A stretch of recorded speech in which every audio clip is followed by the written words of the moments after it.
गुरु प्यारी सात संगत जी, आप सभी को प्यार भरी राधा स्वामी जी। अगर आप हमारे राधा स्वामी साखा पर नए हैं तो इस चैनल को लाइक व सब्सक्राइब करना ना भूलें जी।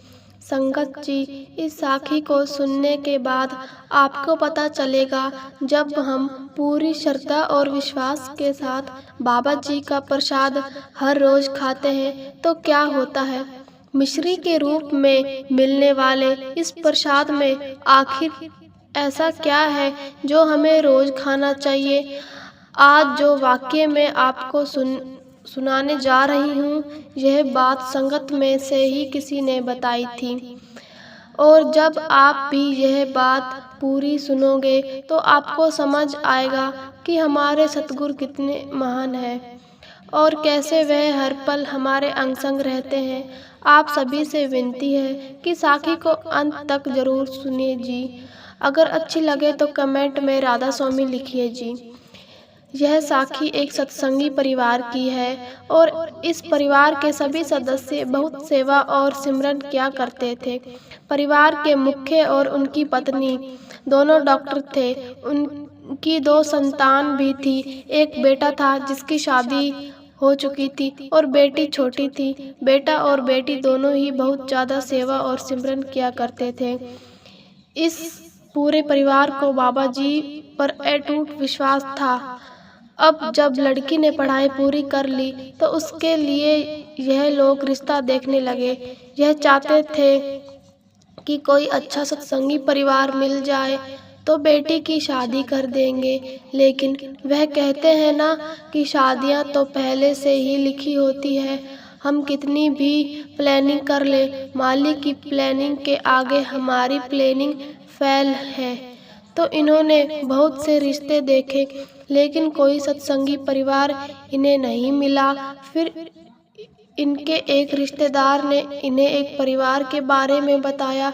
वह परिवार सत्संगी तो नहीं था, लेकिन बहुत अच्छा परिवार था और भगवान को मानने वाले लोग थे, और लड़का भी डॉक्टर था। तो इन्होंने रिश्ते की बात चलाई और दोनों परिवार ने एक दूसरे से मिलकर रिश्ता पक्का कर दिया। अब लड़की को डर था कि वह लोग सत्संगी नहीं है तो कहीं वह मुझे सत्संग और सेवा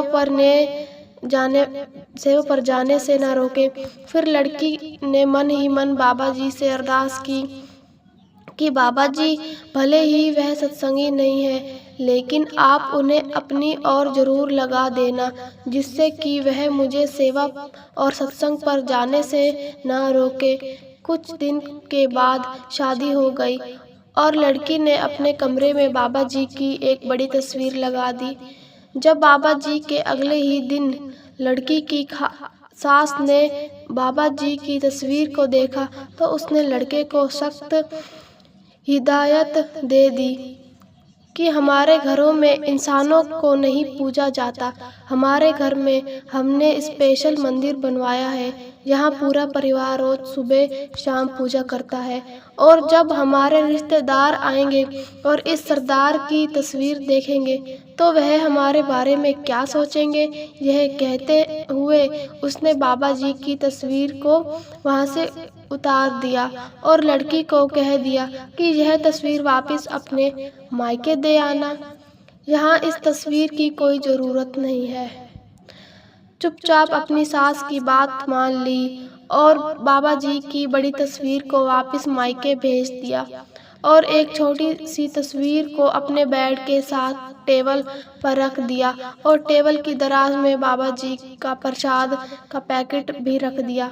जैसे ही हम सब अक्सर बाबा जी के प्रसाद के 2 दाने रोज खाते हैं, तो लड़की ने 2 दाने प्रसाद खुद और 2 दाने अपने पति को खिलाने शुरू कर दिए।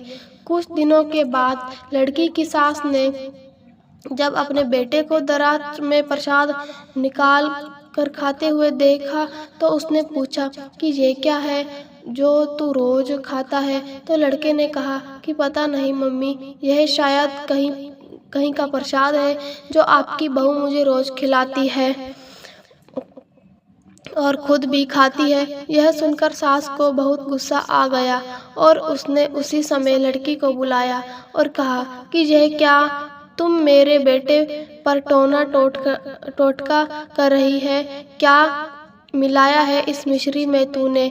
तो लड़की ने कहा, मम्मी जी, यह हमारे सतगुरु का प्रसाद है और मैं ये हमेशा से खाती आ रही हूँ। तो लड़की की सास ने गुस्से से कहा, यह सब खाना है तो तू खुद खा, ना कि मेरे बेटे को खिला, इसकी कोई ज़रूरत नहीं है हमें। तो यह कहकर सास वहाँ से चली गई। लड़की की सास के ऐसे बर्ताव के कारण ही इस परिवार की अपने पड़ोस में रहने वाले एक परिवार से लंबे समय से नोक-झोंक चल रही थी। आए दिन लड़की की सास उस परिवार के साथ लड़ाई करती थी और अब ऐसा ही बर्ताव सास ने लड़की के साथ भी करना शुरू कर दिया था। हर समय लड़की को छोटी मोटी बातों पर बहुत कुछ सुना देना सास के लिए आम हो गया था। जब लड़की संडे वाले दिन सत्संग पर जाने लगती तो सास उसको कोई न कोई काम दे देती जिससे कि वह सत्संग पर ना जा सके। एक बार दिल्ली में बाबा जी का भंडारा था तो लड़की के माता पिता ने लड़की और अपने दामाद दोनों को ले जाने के लिए लड़की की सास से बात की।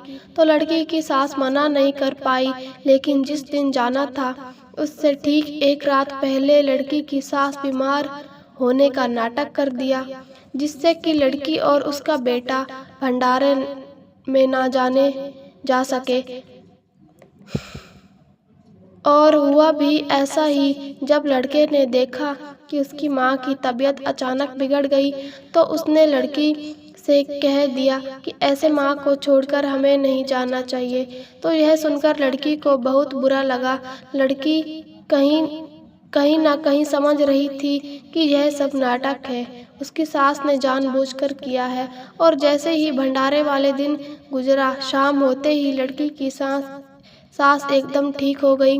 रात में लड़की जब सोई तो उसकी आंखों में अपने सतगुरु से ना मिल पाने के लिए आंसू आए थे और नम आंखों से उसने बाबा जी से अरदास की, ए मेरे सच्चे पातशाह, कुछ भी करके या तू इन लोगों को अपनी ओर लगा ले या फिर मुझे अपने पास बुला ले, ऐसे तो मैं जी नहीं पाऊंगी। सास जी, जब कोई सतगुरु का प्यारा साथ संगत जी, जब कोई सतगुरु का प्यारा अपने सतगुरु को अरदास लगाता है तो सतगुरु उसके वचनों को हर हाल में जरूर पूरा करते हैं।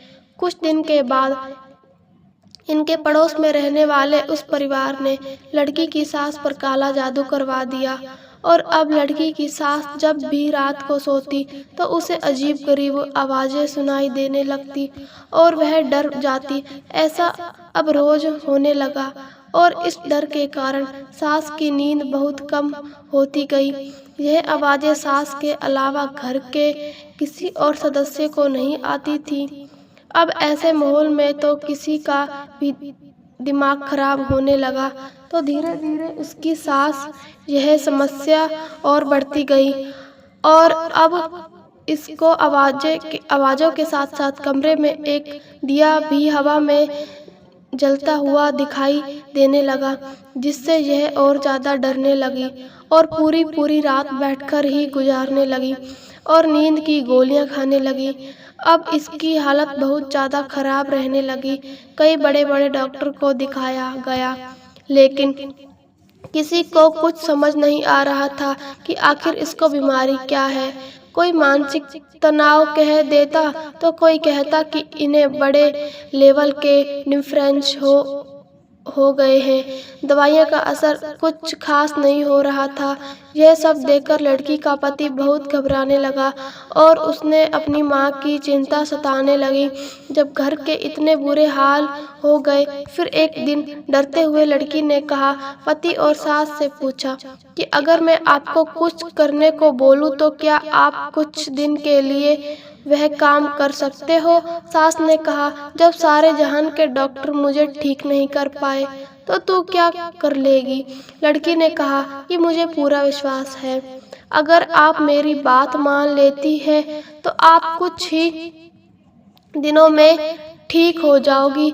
तो सास ने कहा, ठीक है, मैं तेरी बात मान लूँगी। तो लड़की ने कहा कि आपको मेरे साथ हमारे घर चलना होगा और वहाँ चलकर हर रोज़ थोड़ी बहुत सेवा करनी होगी और प्रसाद के 2 दाने हर रोज़ खाने होंगे। आप यकीन मानिए, अब कुछ दिनों के बाद एकदम ठीक हो जाओगी। लेकिन आपको यह सब निष्काम भाव से और पूरे विश्वास से करना होगा। मन में जरा सा भी डाउट नहीं रखना। तो लड़की का पति भी अपनी माँ को समझाने लगा कि जब इतना कुछ करके देख लिया तो यह भी करके देख लो। तो लड़की की सास मान गई और लड़की के साथ सत्संग घर जाने लगी और वहाँ जाकर वह पौधों में पानी देना और साफ सफाई करने की जो भी सेवा होती वो हर रोज़ करने लगी और प्रसाद भी खाने लगी। सेवा करके सास को खुद ही अपने अंदर एक बदलाव सा दिखाई देने लगा और अब जो उसके घर में आवाज़ें आती थी वह सब आनी बंद हो गई। अब उसको ना तो नींद की गोली लेने की ज़रूरत पड़ती और ना ही अपने अंदर काफ़ी सारे बदलाव देखे और अब सास पर सेवा का ऐसा नशा चढ़ गया कि एक दिन लड़की की तबीयत थोड़ी खराब थी तो सास अकेले ही सत्संग घर जाकर सेवा करने लगी। यह सब देखकर लड़की बहुत खुश हुई और फिर एक दिन लड़की कहीं बाहर से घर पहुंची तो उसने देखा कि बाबा जी की एक बहुत बड़ी फोटो घर के ड्राइंग रूम में दीवार पर लगी है। यह देखकर लड़की बहुत खुश हो गई और पीछे से उसकी सास कहने लगी कि तेरे सतगुरु वाकई में ही बहुत ताकतवर है और यह फोटो अब हमेशा यहीं लगी रहेगी। और अब यह सब लोग भी सत्संग पर जाने लगे और बाबा जी के भंडारे पर भी हमेशा जाते। साथ संगत जी, मालिक ने किसी को अपनी ओर लगाना होता है तो कोई ना कोई जरिया बनता है। राधा स्वामी जी।